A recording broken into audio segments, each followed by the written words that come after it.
yang juga mendengarkan firman Tuhan terpisah di kelas mereka masing-masing. Kami berdoa dalam nama Yesus. Kami rindu anak-anak kami bisa mendengar firman dengan baik. Dari sejak kecil mereka bertumbuh mengenal Tuhan, memiliki iman yang kuat di dalam Kristus, sehingga segala hal yang ada di dalam dunia ini tidak akan membelokkan mereka dari kasih kuasa. Terima kasih Tuhan. Di dalam nama Yesus kami menyerahkan waktu ini. Amin. Selamat hari Minggu. Shalom. Gimana kabarnya hari ini? Baik, Bapak Ibu Saudaraku yang dikasihi oleh Tuhan. Pada minggu sebelumnya saya sudah sampaikan bagaimana karakter kehidupan seorang yang sungguh-sungguh beriman kepada Kristus. Bagian pertama saya sudah sampaikan bahwa orang yang beriman kepada Kristus adalah orang yang benar-benar memberi diri untuk mendengarkan, bertekun, setia di dalam pengajaran seperti bagaimana kehidupan jemaat mula-mula yang dikatakan di dalam Kisah Para Rasul pasal 2 ayat 41 dan 42, ketika mereka mendengar Injil, mereka menerima itu dan mereka dikatakan memberi diri dibaptis. Tapi tidak sampai di situ. Alkitab katakan mereka bertekun di dalam pengajaran para rasul, sehingga mereka bertumbuh imannya, berakar di dalam Kristus, dan mereka sungguh-sungguh menjadi alat saksi Kristus bagi dunia yang belum mengenal Dia. Saudara, gereja yang kuat, gereja yang sehat adalah gereja yang sungguh mengajar kebenaran firman Tuhan yang teguh dan kokoh.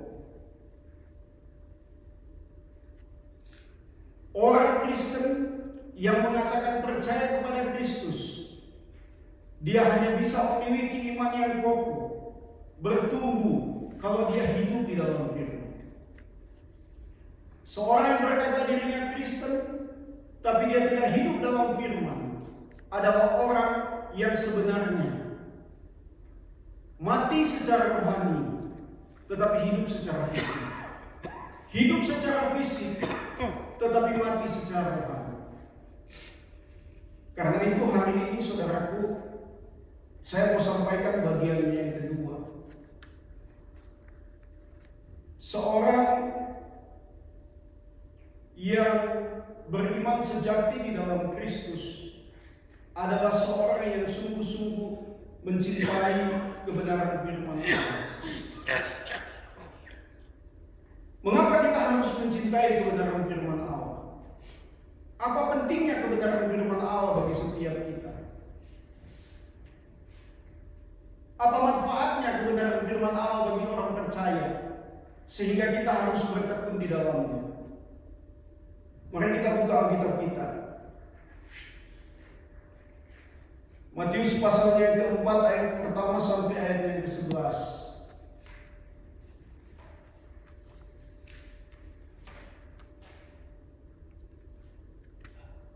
Sudah dapat? Matius pasal yang keempat ayat pertama sampai ayat yang ke-11. Saya baca ayatnya yang ganjil, Bapak Ibu akan baca ayatnya yang genap. Sudah dapat? Sudah. Baik. Matius pasal yang keempat, ternyata saya belum buka. Pasalnya yang keempat ayat 1 sampai ayatnya yang ke-11. Pencobaan di padang gurun. Maka Yesus dibawa oleh Roh ke padang gurun untuk dicobai iblis.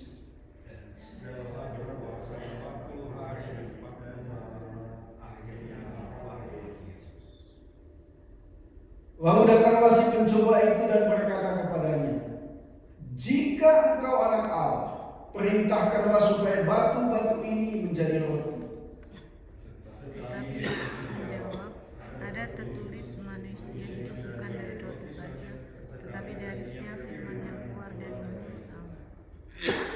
Kemudian iblis membawanya ke kota suci dan menempatkan dia di bumbungan bait Allah. Lalu berkata kepadanya, jika engkau anak Allah, jatuhkanlah dirimu ke bawah, sebab ada tertulis mengenai engkau, ia akan memerintahkan malaikat-malaikatnya, dan mereka akan menatang engkau di atas tangannya, supaya kakimu jangan terantuk kepada batu. Yesus berkata kepadanya, ada pula tertulis, janganlah engkau mencobai Tuhan Allahmu. Dan iblis membawanya pula ke atas gunung yang sangat tinggi dan memperlihatkan kepadanya semua kerajaan dunia dengan kemegahannya. Dan berkata kepadanya, semua itu akan kuberikan kepadamu jika engkau sujud menyembah Aku. Maka berkatalah Yesus kepadanya, denyalah iblis, sebab ada tertulis, engkau harus menyembah Tuhan Allahmu, dan hanya kepada Dia sajalah engkau berbakti. Sama-sama ayat 11, 2, 3. Lalu iblis meninggalkan dia, dan lihatlah malaikat-malaikat datang melayani Yesus. Saudaraku yang dikasihi Tuhan, kalau kita melihat bagian-bagian ini, kalau kita pelajari konteksnya, ini berbicara tentang bagaimana Yesus yang akan memulai perjalanan pelayanannya.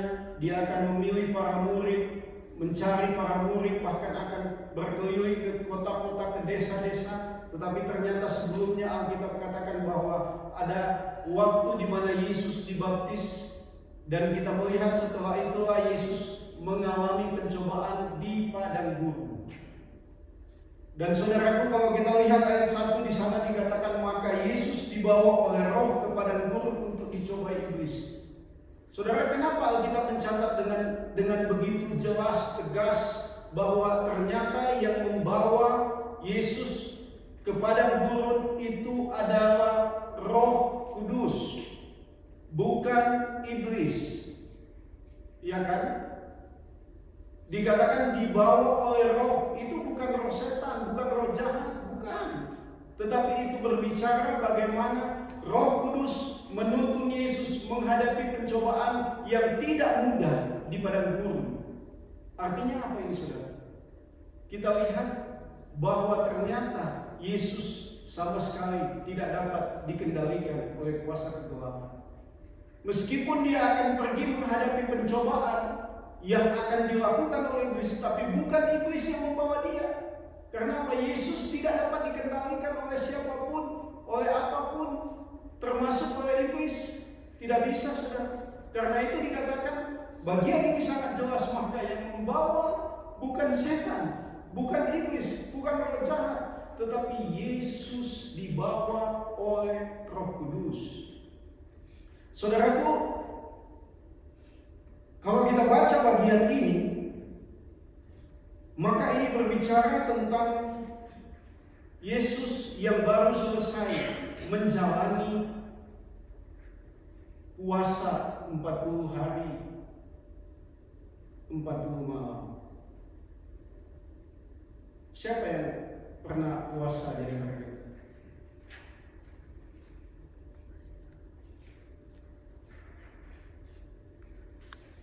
Ada berapa orang yang pernah puasa?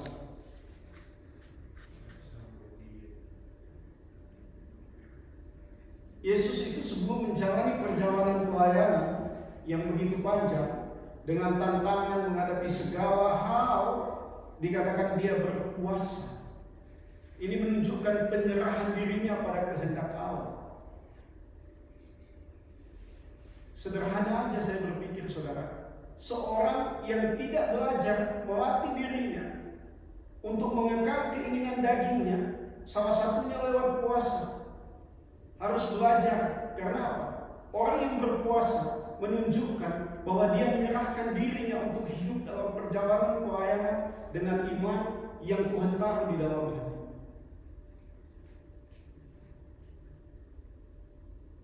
Saya dengan Ibu Laura 1 minggu sekali puasa. Bahkan ketika kami mau masuk ke pelayanan ke Singkawang, saya ambil waktu doa puasa 22 hari. karena saya belum pernah pergi ke sana. Dan di dalam waktu 22 hari, Tuhan tunjukkan bahwa memang kamu harus ke sana. Dengan segala perjalanan yang begitu panjang. Waktu kami datang ke tempat ini, Pastor Stan tawari saya untuk ke sini. Saya doakan dulu. Tetapi doa itu saya waktu doa puasa. Benarkah kami diutus ke tempat ini? Saudaraku, orang Kristen harus belajar, ambil waktu berpuasa. Itu menunjukkan bahwa kita mau belajar mengekang diri kita, keinginan daging kita, keinginan mata kita, untuk melatih diri kita, mencari kehendak Tuhan. Puasa itu bukan hanya masalah menahan lapar dan menahan haus, bukan. Tidak. Tetapi bagaimana kita belajar mencari apa yang Tuhan mau. Karena di dalam waktu doa puasa itu benar-benar kita mengkhususkan diri kita dengan Tuhan. Benar-benar kita meluangkan banyak waktu untuk mau bersekutu dengan Tuhan. Ini bukan pembahasan utama saya, saudara. Saya nggak mau terlalu panjang. Saya hanya sampaikan sedikit. Suatu waktu kita harus pelajari bagian ini. Tapi ternyata Yesus dalam kondisi fisik yang begitu lemah.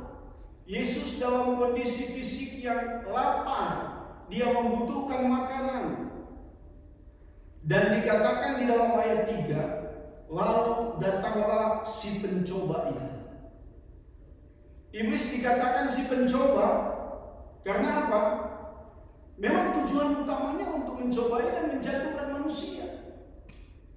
Dia bukan datang kepada Tuhan Yesus untuk mendorong Tuhan Yesus maju, tidak, tapi untuk menjatuhkan Yesus, menggagalkan Yesus masuk di dalam pelayanan yang besar, masuk di dalam perjalanan untuk mengerjakan karya keselamatan. Dan tujuan iblis menggagalkan semuanya itu. Dan dikatakan datanglah si pencoba untuk berusaha membelokkan Yesus dari rencana yang sudah diplanningkan oleh Allah Tritunggal di dalam perjalanan pelayanan yang besar. Saudara, bagian pertama yang harus kita ingat, ternyata Yesus langsung berhadapan dengan musuh terbesar. Yesus langsung berhadapan dengan musuh terbesar, musuh seluruh umat manusia, termasuk kita di dalamnya. Ketika saya dan saudara berkata saya percaya kepada Yesus, maka pada saat yang sama, pada waktu itu juga kita masuk di dalam peperangan rohani dengan makhluk yang tidak terlihat namun pekerjaannya nyata. Siapa yang bisa lihat setan di sini? Ada? Nggak ada ya yang diberikan karunia? Saya sih nggak mau.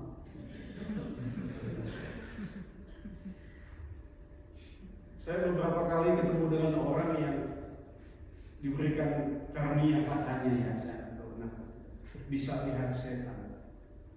Seram amat sih. Saya nggak tahu apa benar dari Tuhan atau enggak ya. Tapi saudaraku, setan itu memang musuh terbesar umat manusia. Dia tidak terlihat tetapi pekerjaannya nyata. Karena itu kita harus benar-benar sadar. Ternyata kita bukan melawan, Alkitab katakan, darah dan daging. Musuh kita itu bukan saudara seiman kita yang ada di sebelah. Bukan istri, bukan suami, bukan keluarga, bukan anak kita yang sering berantem dengan kita. Oh tidak, saudara. Musuh terbesar kita adalah kuasa kegelapan. Dan Alkitab katakan, sadarlah dan berjaga-jagalah, lawan si iblis berjalan sama seperti singa yang mengaum-ngaum, yang mencari orang yang dapat ditelannya. Siapa yang takut dengan kuburan? Ada? Siapa yang takut dengan kuburan? Tempat gelap? Ada orang anggap, oh ada rumah tua, rumah hantu di situ. Ada yang takut kalau ke tempat-tempat begitu? Oke, saya tanya, kenapa saudara takut? Kenapa saudara takut? Kenapa kita takut? Apa yang ada di dalam pikiran kita? Di sana ada Iblis. Ada apa? Saudara, setan yang ada di kuburan, setan yang ada di tempat gelap adalah setan yang bodoh. Kenapa bodoh? Gak ada orang mati di sana. Apa setan mau ganggu orang mati? Enggak, saudara. Alkitab katakan dia mencari apa? Berjalan berkeliling seperti singa yang mencari orang yang dapat ditelan. Setan itu lebih banyak di gereja daripada di kuburan.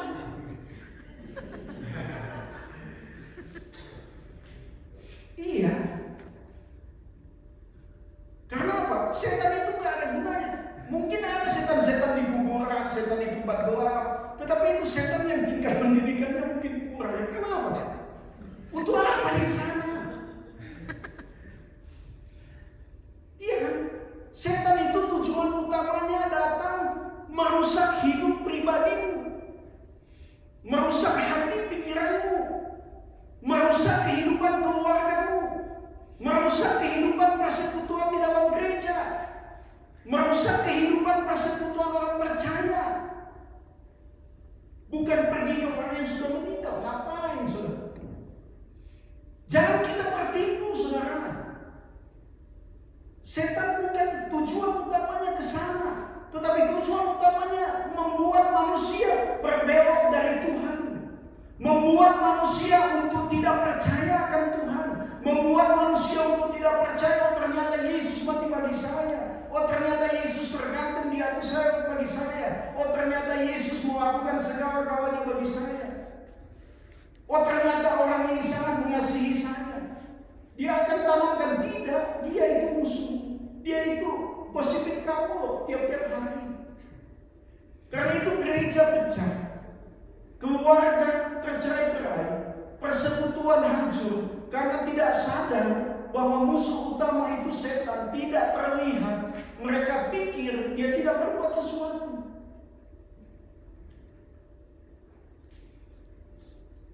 Nyambung ya?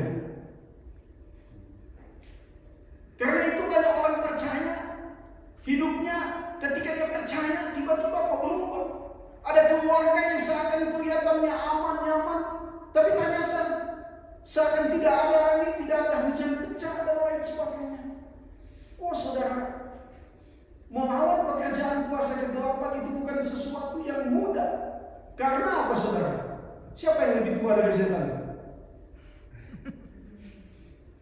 Ada di antara kita yang lebih tua dari setan? Gak ada.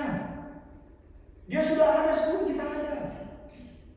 Dia tahu segala sesuatu, tetapi dia bukan maha tahu.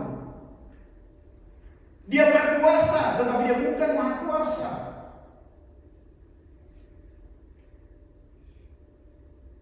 Karena itu saudaraku, Alkitab katakan bahwa berjaga-jaga, kenakanlah seluruh perlengkapan senjata Allah, supaya kamu dapat bertahan melawan tipu muslihat iblis. Nggak ada orang Kristen, orang percaya yang boleh bersantai-santai ria. Nggak bisa.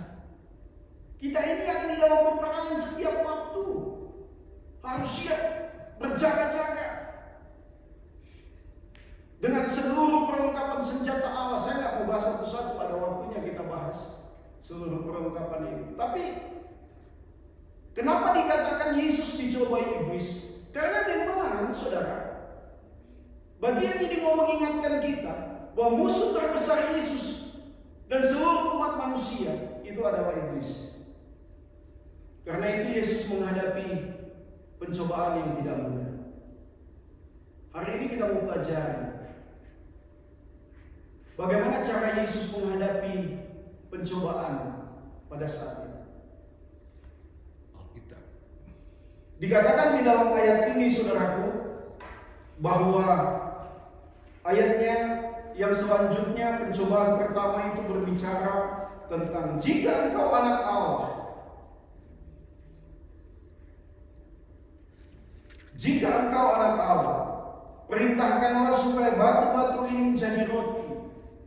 Saudaraku, ingat Yesus baru dibaptis dan ada suara yang berkata bahwa engkaulah anakku, kepadamulah aku berkenan. Iya kan? Iya. Iblis menggoda Yesus untuk memamerkan, untuk menggunakan kuasa ilahinya sebagai anak Allah, untuk memuaskan kebutuhannya yang lagi lapar, yang sedang dalam kondisi lemah secara fisik pada saat itu. Dan pencobaan pertama ini berbicara tentang keinginan daging yang ditawarkan. Coba lihat, saudara. Ternyata pekerjaan kuasa Tuhan, pekerjaan iblis itu mirip ya. Waktu Adam dan Hawa jatuh ke dalam dosa, apa yang ditawarkan? Tuhan sudah bilang, jangan makan buah itu. Tapi gak apa-apa, makan aja gitu kan. Sama, saudara. Pencobaan yang dialami oleh Adam dan Hawa sama mirip dengan pencobaan yang Yesus alami, berkaitan dengan keinginan daging, berkaitan dengan makanan.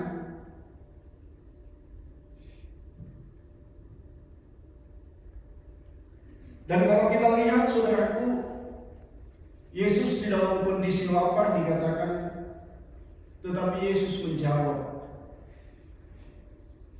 ada tertulis, manusia hidup bukan dari roti saja, tetapi dari setiap firman yang keluar dari mulut Allah. Kita kalau lapar bisa ngomong gini. Oh, saudara, sulit ya.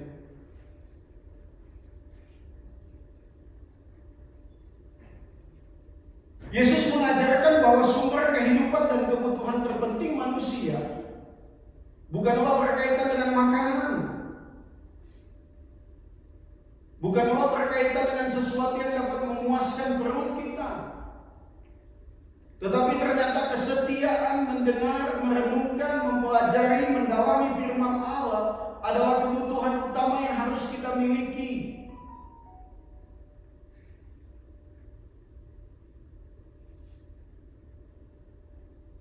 Bukan berarti Tuhan Yesus mau bilang bahwa nggak usah makan, puasa aja tiap hari, mati saudara. Bukan itu maksud Yesus. Yesus mau katakan seperti ini sebenarnya, saudara. Ingat bahwa kita bukan hanya manusia secara fisik. Makanan, minuman yang kita nikmati setiap hari akan menolong kita untuk bertahan hidup secara fisik di dalam dunia. Tetapi jangan lupa, ada roh di dalam diri kita yang harus dikasih makan. Fisik itu hanya selama kita ada di dalam dunia. Tetapi roh kita, kalau tidak memiliki hubungan, koneksi, intimasi dengan Tuhan, maka sebenarnya kita tidak akan mengalami kekekalan hidup. Jadi Tuhan Yesus mau bilang apa?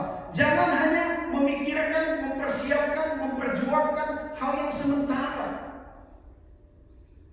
Tetapi pikirkan, persiapkan, perjuangkan, rindukanlah sesuatu untuk kehidupan setelah kematian, untuk kehidupan selama-lamanya.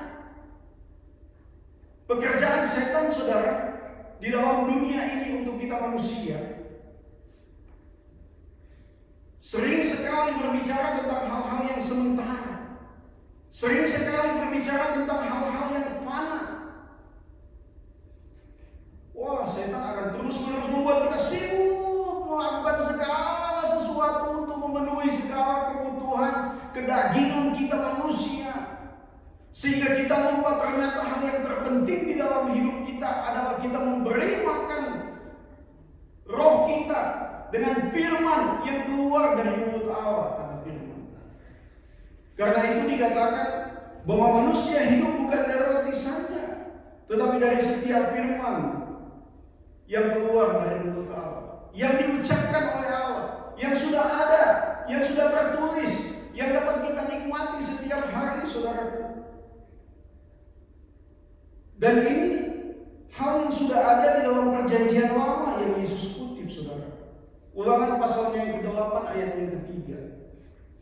Bahwa manusia hidup bukan dari roti saja, tetapi manusia hidup dari segala yang diucapkan Tuhan.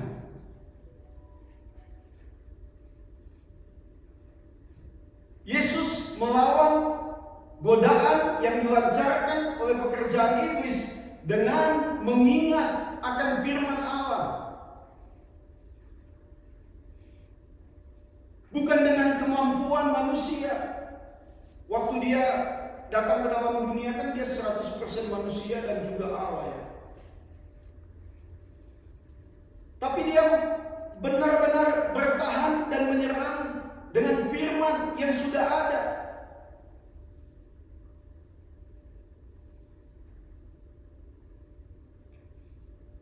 Ketika Tuhan Yesus katakan manusia hidup bukan dari roti saja, tapi dari setiap firman, seperti meruntuhkan segala pemikiran dan konsep kita manusia.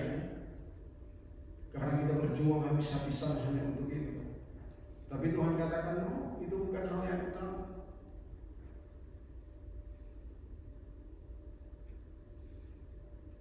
Karena banyak alasan kita untuk hal yang demikian. Saya tidak bisa baca firman, Pak, karena pagi-pagi saya harus cepat-cepat antar anak pergi ke sekolah atau pergi kerja dan lain sebagainya, kan gitu. Saya tidak bisa pergi dengar firman Tuhan di gereja, Pak, karena ini, karena ini, karena ini, karena ini, karena itu, kan. Semuanya berbicara tentang hal-hal yang sementara. Sorry, saya harus ngomong gitu ya. Saya tahan-tahan tapi keluar juga. Takutnya minggu depan ada datang lagi. Tapi saya harus sampaikan, saudara, karena apa? Pekerjaan iblis memang membuat kita terputar-putar untuk hal itu, sehingga kita lupa Tuhan, lupa firman, lupa apa yang Tuhan mau ajarkan bagi kita hari lepas hari. Minggu ini, saudara, ada yang baca Alkitab full 7 hari. Oh, good.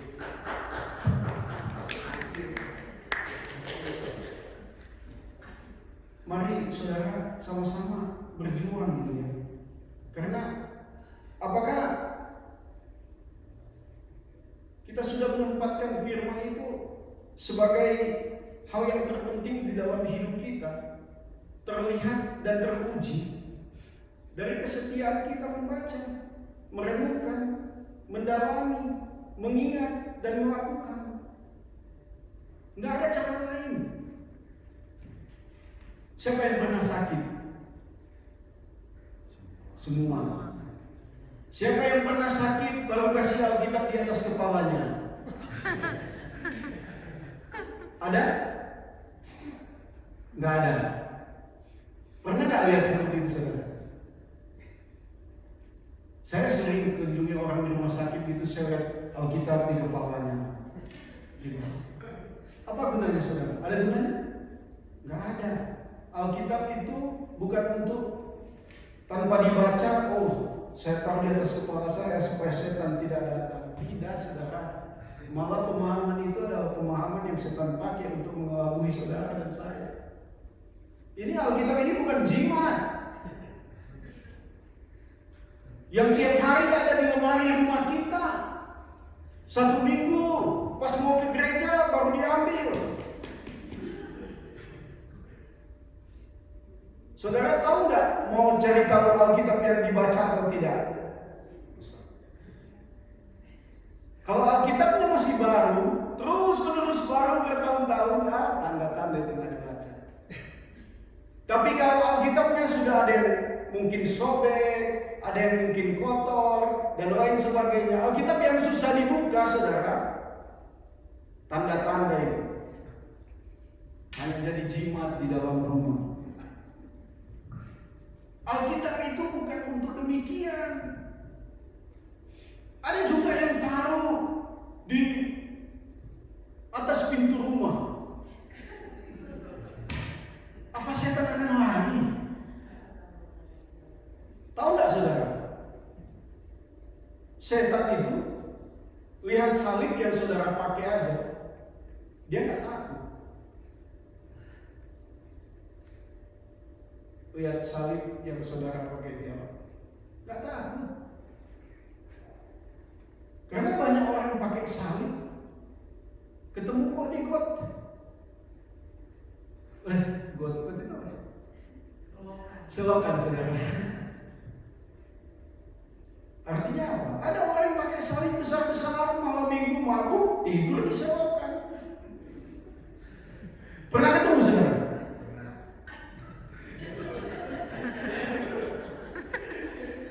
Jadi setan itu nggak takut sama Alkitab yang tidak dibaca. Setan itu tidak takut dengan segala sesuatu yang hanya menjadi simbol tetapi tidak dihidupi, enggak. Karena itu baca, renungkan, bergumul dengan Tuhan, saya mau hidupi firman-Mu. Itu pencobaan yang pertama. Saya nggak perlu bahas pencobaan, saudara, karena bukan itu tujuan utama saya hari ini. Saya ingin melihat bagaimana Tuhan Yesus itu melawan pencobaan itu dengan ada tertulis. Selanjutnya, pencobaan yang kedua itu berbicara tentang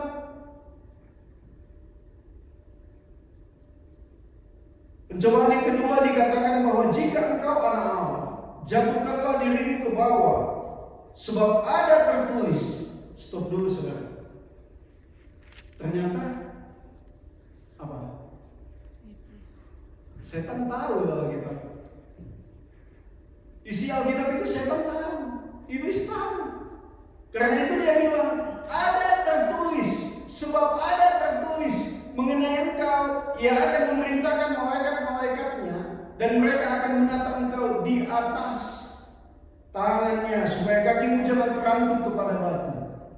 Mazmur pasalnya yang ke-91 ayat yang ke-11 sampai 12. Gimana kita melawannya? Setan pakai firman. Dia tahu isi Alkitab. Kalau saudara tidak hafal satu ayat, kalah sama setan. Setan hafal banyak, saudara.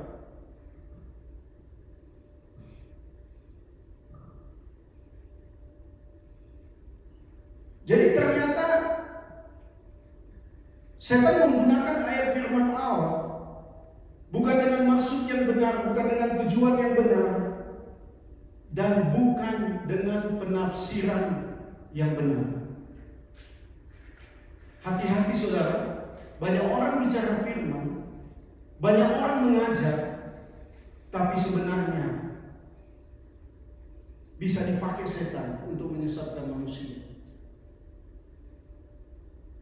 Hari ini kalau kamu ke gereja pakai motor, saya doa dalam nama Yesus, minggu depan kamu pakai mobil. Saudara, kalau kita baca Alkitab, Yesus katakan, untuk meletakkan kepalanya saja aku tidak punya, kan? Karena itu sebenarnya teologi kemakmuran itu, teologi setan.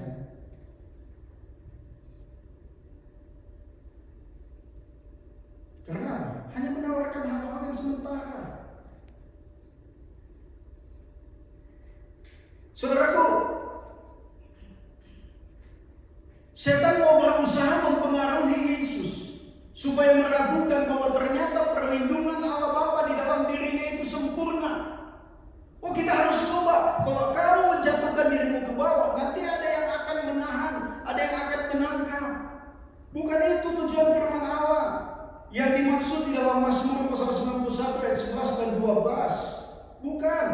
Iblis berusaha mau menggoyahkan Yesus tentang keyakinan bahwa janji Allah di dalam firman-Nya itu ya dan amin, bahwa Yesus dilindungi oleh Allah Bapa, bahkan Allah Tritunggal bekerja sama untuk melakukan karya pekerjaan sampai Dia mati di kayu salib, saudara. Karena itu setan, iblis berusaha untuk mau menghalangi Yesus sampai kepada titik itu. Saudaraku,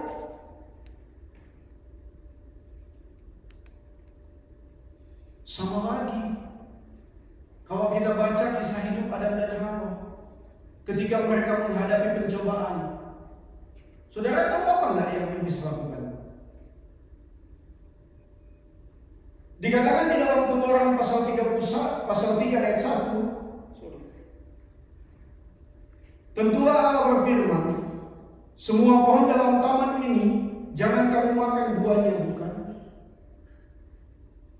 Apakah Tuhan Allah ngomong begitu? Enggak.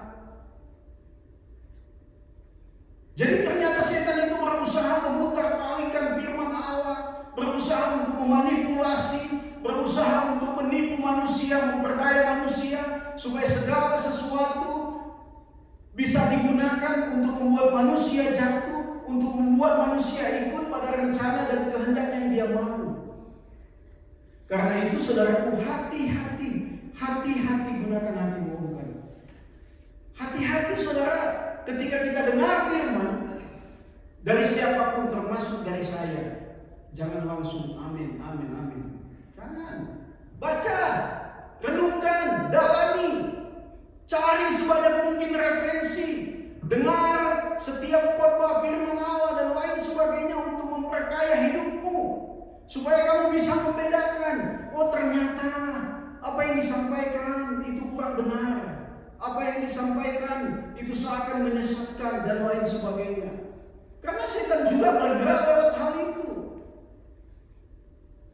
Kalau kita tidak belajar sungguh-sungguh, tidak bertekun, sangat-sangat berbahaya.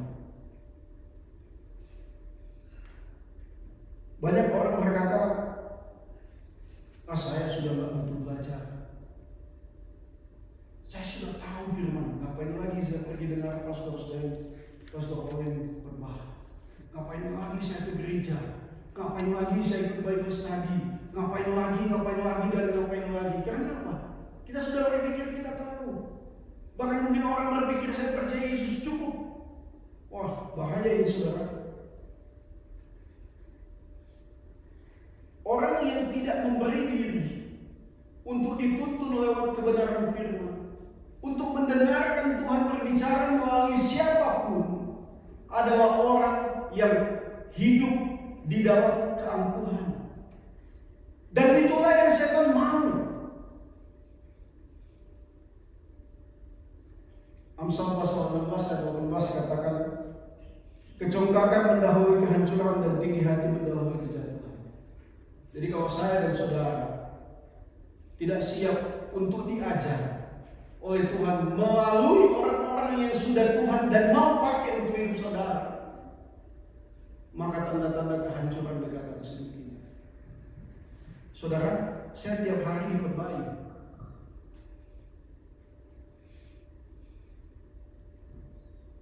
Ada satu channel khusus yang khotbahi saya. Tiap pagi. Tidak pernah ada gangguan signal, saudara. Jadi tiap pagi saya khotbahi sampai mulai belajar firman Tuhan bersama.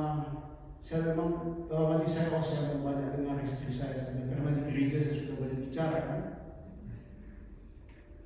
Sebagian besar yang saya sampaikan sama saudara itu berasal dari beliau. Sebenarnya saya harap tadi dia tidak di sini supaya tidak ada terbang gitu. Tapi ya apa-apa. Kita harus siap diajar. Sebulan sekali saudara, kami ada mentoring. Kami belajar dari hamba Tuhan yang kami tahu Tuhan utus untuk mengajar kami. 1-2 jam kami dengar bagaimana hidup dan melayani Tuhan. Orang tua rohani kami itu ada banyak. Ketika kami mengalami sesuatu dalam pelayanan, dalam hidup, kami oleh mereka.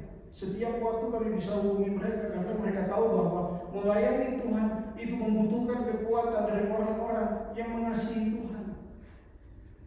Karena itu kalau ada hamba Tuhan calling saya semangat. Karena apa? Saya tahu di belakangnya banyak orang yang harus diajar. Dan pekerjaan setan untuk menjatuhkan hamba Tuhan itu keras. Saudara tahu saya persiapkan khotbah itu karena mau bicara setan ini terus menerus menggoda dan lain sebagainya. Saya harus berdoa panjang saudara untuk bisa siapkan khotbah ini. Waktu saya buat skripsi saya bahas tentang setan. Mati-mati saya punya laptop. Ini 3 hari ini nggak tahu mati-mati juga. Sampai saya buat laptop saya di kantor di bawah, nggak jadi pekerjaan saya. Memang kalau kita mau bicara tentang kuasa kegelapan itu berkaitan dengan kecintaan, memang susah sekali. Jadi, saudaraku, ketika kita memberi diri untuk belajar, mendengar pengajaran, mencintai firman, mendalami firman, itu adalah satu kondisi hidup di mana kita benar-benar membuktikan bahwa kita mencintai Tuhan dan benar-benar kita mau bertumbuh di dalam pengajaran akan firman. Saudaraku, bagian yang ketiga dikatakan pencobaan yang ketiga, iblis datang mencobai manusia, mencobai Tuhan Yesus. Kalau kita lihat pencobaan ini lebih menggiurkan saudara. Coba kita lihat ya. Dikatakan iblis mencobai Yesus. Dia katakan di dalam ayatnya yang ke-9 dan ayat 10. Semua ini akan kuberikan kepadamu jika engkau sujud menyembah. Jadi ternyata iblis itu memperlihatkan kepada Yesus semua kekayaan yang dia pikir dia punya, segala kemewahan yang dia pikir dia sementara berkuasa. Saudara, ini memang kontroversi, tapi saya akan bahas hari ini. Ada orang pikir apakah memang iblis itu pemilik segalanya? Banyak orang bilang tidak. Iya benar, tapi di ayat yang lain dikatakan dia penguasa. Efesus pasal 2 ayat 2 kan sampaikan seperti itu kan. Jadi iblis bawa Yesus, lihat semuanya, segala kemegahan ini akan kuberikan kepadamu kalau aku menyembah aku. Saudara, ternyata pencobaan itu muncul dari mata. Ketika Adam dan Hawa jatuh dalam dosa sama, mereka melihat, kelihatannya sedap, belum merasa udah bilang sedap. Tambah senang kan iblis ketika menggoda mereka. Jadi saudara, bagian ketiga ini berbicara tentang cara iblis menawarkan segala keinginan duniawi, kemegahan, kekayaan, kenikmatan dan lain sebagainya untuk membuat Yesus jatuh, untuk membuat Yesus mengikuti keinginannya. Tetapi ternyata saudaraku, tidak terjadi juga.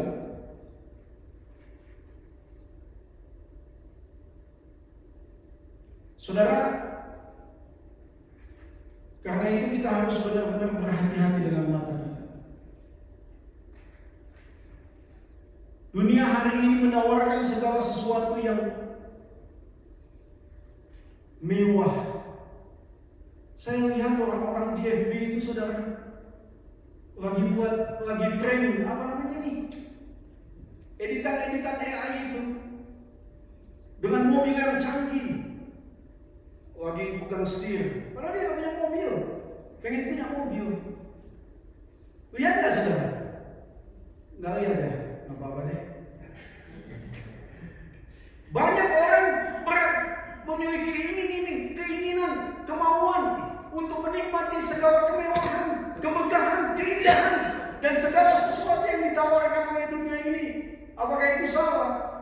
belum tentu salah. Tetapi hati-hati saudaraku, segala sesuatu belum tentu berasal daripada Tuhan. Jabatan belum tentu dari Tuhan. Uang belum tentu dari Tuhan. Hati-hati, bisa jadi itu adalah tawaran pemberian dari kuasa kegelapan untuk menipu kita supaya kita tersesat, supaya kita terikat dengan hal itu dan kita tidak lagi menggantungkan hidup kita kepada Tuhan. Saudara, kalau ditanya Pauline pengen kaya nggak? Pengen, saudara. Tapi kalau saya kaya, saya sudah tahu apa yang saya harus lakukan. Alkitab kan sudah kasih peringatan kepada kita kan. Ketika Salomo di dalam Amsal katakan, jangan berikan aku kemiskinan supaya apa? Aku tidak mencuri. Jangan berikan aku kekayaan supaya aku tidak melupakan Tuhan. Jadi hati-hati saudaraku. Apalagi orang yang punya kekayaan dan tidak ingat orang yang ada di sekelilingnya. Itu tanda-tanda bahwa kita ada di dalam cengkraman iblis untuk membuat kita bergantung dalam segala sesuatu yang ada di dalam hidup kita saat ini. Karena itu bagaimana cara untuk melatih diri kita supaya kita tidak terikat, tercengkram dengan hal-hal itu? Buka tangan kita. Tahu teori tangan terbuka? Ketika tangan kita terbuka, kita nggak menggenggam sesuatu, tapi akan terus mengalir dari Tuhan dan terhadap orang lain. Karena itu saudaraku, bagian ketiga ini berbicara tentang bagaimana iblis berusaha untuk mengganggu, menggoda Tuhan Yesus supaya Yesus jatuh dalam hal itu. Tapi itu juga yang terjadi dengan kita hari ini. Hati-hati saudaraku, tidak salah kita punya keinginan. Saudara, dari kita lahir sampai hari ini, apa yang banyak ditanamkan oleh orang tua dan oleh orang-orang di sekitar kita? Apa yang banyak ditawarkan?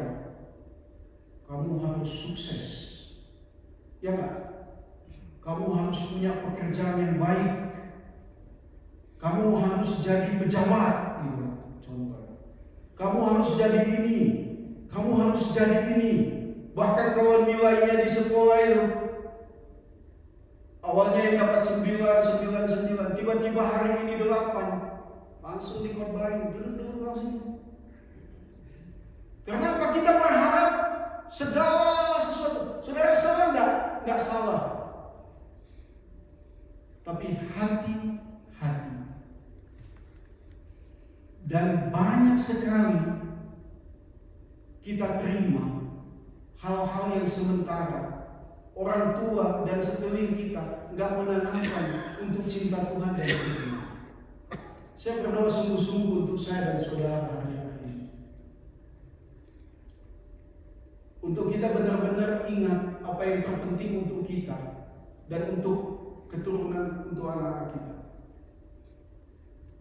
Kita menginginkan mereka sukses, ya. Kita menginginkan mereka punya segala sesuatu, ya.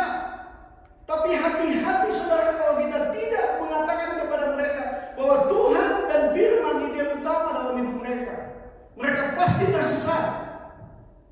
Lihat saudara di gereja-gereja, kebanyakan orang-orang yang tua.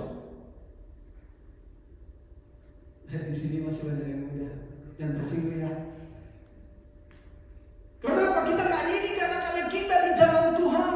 Kita hanya berjuang supaya mereka dapat makanan yang baik, vitamin yang baik, mereka punya pekerjaan, pendidikan yang tinggi, kalau bisa di universitas terbaik. Tetapi kita mengajarkan kepada mereka bahwa di atas semuanya kamu harus punya Tuhan dan firman. Di atas semuanya kamu harus tunduk kepada Tuhan. Sekali lagi ya, itu nggak salah semuanya ya. Jangan bilang nggak boleh sekolah di tempat itu, tidak salah. Bukan begitu maksud saya. Hal yang tertinggi yang harus kita ajarkan kepada keturunan kita adalah cinta Tuhan dan cinta akan firman. Kalau kita hanya tanamkan segala sesuatu, itu sementara saudara. Nanti mereka mati, apa yang jadi pegangan mereka? Orang bisa kaya, bisa punya segala kenikmatan, tapi kalau mati masuk neraka, apa gunanya? 90, 100 tahun di dunia ini. Tapi setelah itu selama-lamanya, nggak ada limitnya, nggak ada batasnya. Kita harus siapkan anak-anak kita untuk itu. Apalagi dunia hari ini menarik semua orang untuk meninggalkan Tuhan, dan itu pekerjaan setan. Kami di rumah sering ketika Bible study, pastor sering bilang bahwa mungkin 90% orang di sini nggak percaya Tuhan. Saudara, anak-anak saudara hidup belajar dengan mereka, dan mereka tidak percaya Tuhan, meninggalkan Tuhan, menghina Tuhan. Yang dimasukkan di sekolah, di mana-mana itu hal seperti itu. Kalau kamu tidak imbangi di rumah dengan firman, takut akan Tuhan, hormat, keutamaan Tuhan di dalam hidup mereka, bahaya saudara. Berapa jam mereka di sekolah? Berapa jam mereka di rumah? Berapa jam mereka dengan saudara? Berapa jam mereka dengan guru dan rekan-rekannya? Berdoa sungguh-sungguh saudara, supaya kalau saudara masuk surga, anakmu juga masuk surga. Kalau kamu masuk neraka, jangan masuk.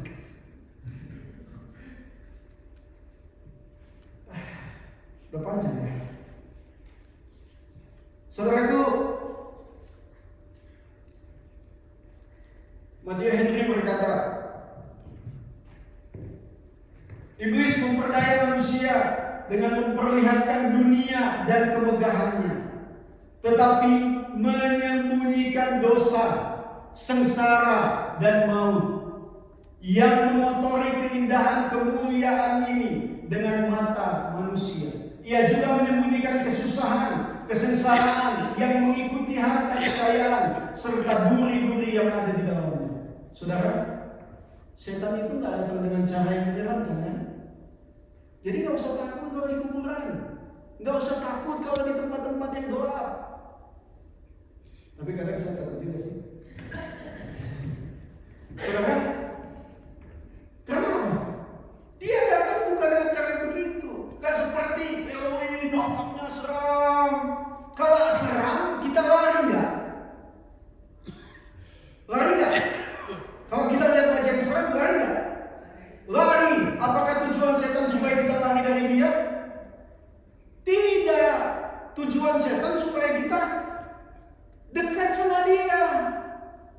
Jadi dia sebenarnya menunjukkan segala sesuatu yang indah di luarnya, tetapi di dalamnya penuh dengan segala kebusukan, dosa, penuh dengan segala sesuatu yang menentang Tuhan, penuh dengan segala kesengsaraan.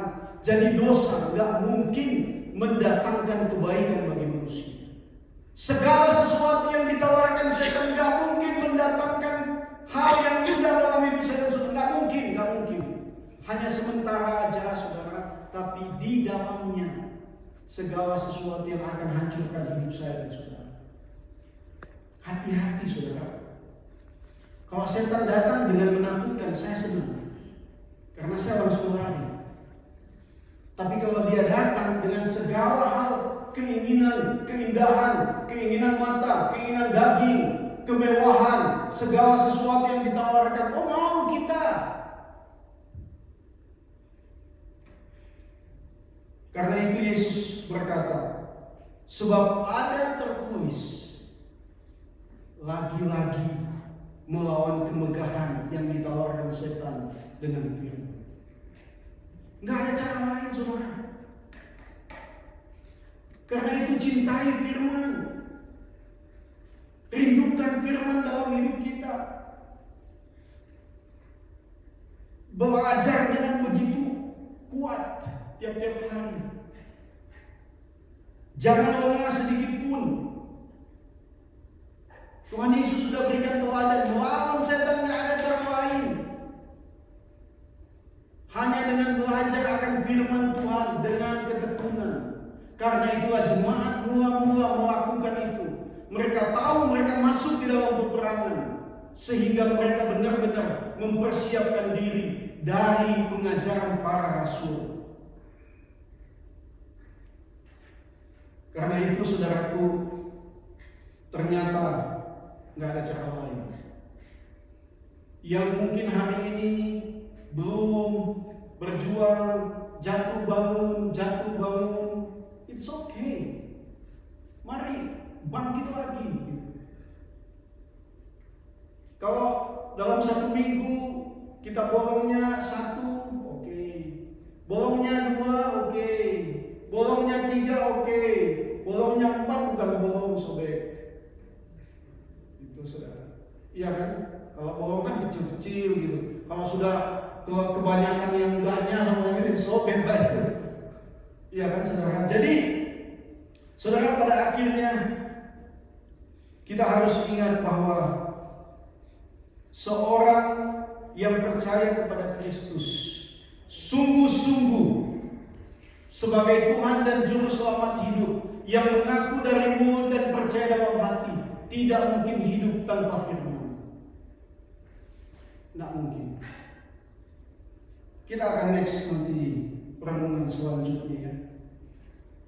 Pada akhirnya kita perlu bertanya di dalam hati dan pikiran kita, adakah keinginan daging, keinginan mata, kesenangan, kenikmatan dunia ini telah menggeserkan Allah dan firman-Nya dalam hati kita? Semua itu adalah cara dan pekerjaan iblis yang harus kita lawan dengan ketekunan dan kecintaan kepada firman. Mari sama-sama kita berdiri.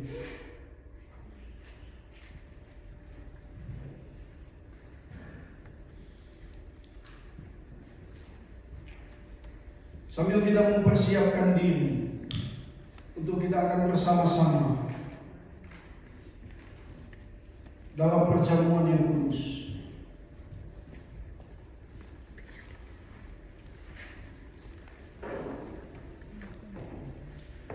Udah.